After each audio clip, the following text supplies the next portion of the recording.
picture, but we wanted to thank him first for coming here first. Please give him a clap.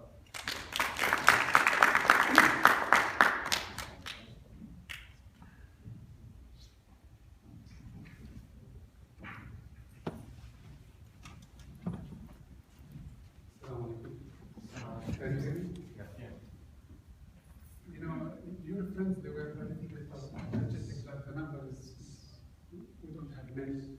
And I told them, look, if I go inside and I don't see less than, if I see less than 200 people, I'm sorry.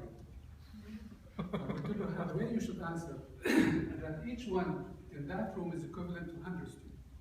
So if we have now 15 times 100, we have 1,500 students. In companies, usually you have the 20-80%. The 20% are the positive people, the people who do the work. And 80% they work there.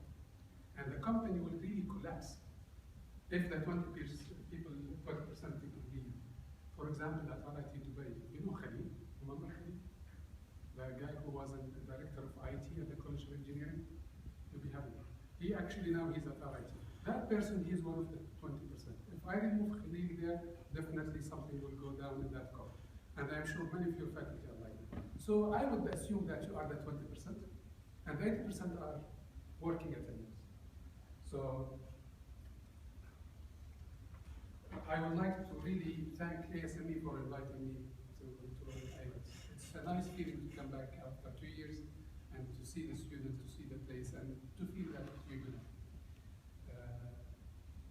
And let me say this, although people, when the moment you say things like this, they feel that you are really saying this in order to be politically right. We as humans, we try to have models, people as an example for us, that I would like to be like that person, that person represents a model for me, and usually you go and choose people who are already almost dead. You can think of people who you think in your life that these are good people and great people and they have them.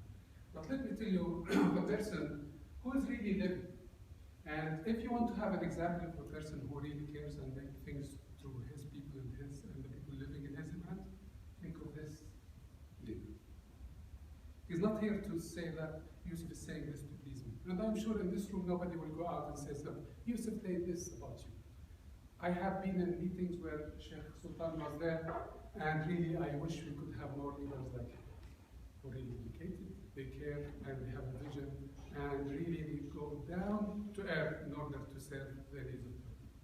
So you are lucky here for two things. That your president is Sheikh Sultan, a person all of us we should really admire. He's living. It's not something that he's away and he died. He's living, and if you read about him, look what he does, and make him as a reason. The other thing is about your university. AUS always and will be one of the best universities in this region. AUS will continue to be the university which really contribute to the development and building the human capital of the United Arab Emirates and the region.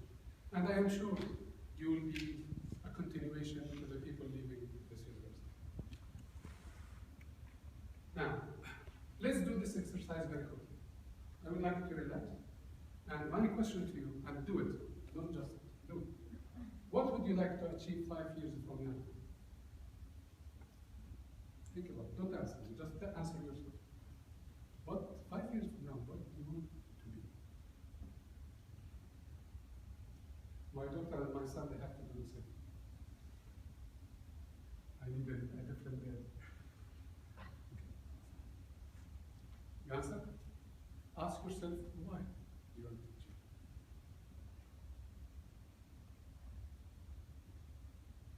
Be honest.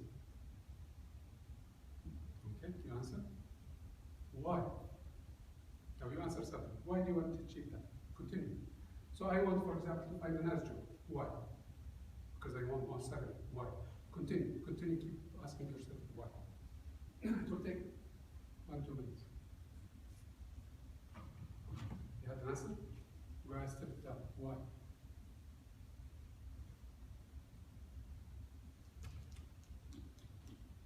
Why? Continue. Another why. How many people they reach the conclusion that it's something to do, I want to be happy, I want satisfied, I want to enjoy life. How many of you reach that conclusion? I'm doing all of this because I want to be happy, satisfied, whatever. Raise your hand if the answer is almost there. Good. Actually, this is the merit, and there is too much research about it. Everything we do at the end of the day is because we want to be happy, right? But at the end of the day, if you achieve something there, and you would like to achieve it 5 years from now because it will make you happy, the journey has to be happy. Otherwise, imagine you work so hard and suddenly we give you whatever your 5 years, but the 5 years they have been helpful. Then definitely you are doing something for a reason, but you are not doing it in the same way that you are doing. So take this one as an advice from me. Whatever you do after you graduate or during university, that we know it will be because you want to be happy. Regardless what you choose, you want to be happy. Make sure that all your actions that will make you happy while you are doing it. So happiness is something all of us we try to seek, and happiness is the tool and the mechanisms that you should really adopt in order to make sure that you achieve what you want, but during the achievement of the journey, you would like to be happy. Now, when I got the invitation from Catherine, she said, okay, you are the person who would take it his way up to being a president of the university, so maybe you are a good example to tell your story to the people. First of all, I don't think I am different from your fathers, who really worked so hard. My story is different. It's not different from your fathers, who really worked so hard in a different era, which is the 60s, 70s, something like that. And they worked so hard in a different setting until they reach the stage they are successful and they have sent you to this university.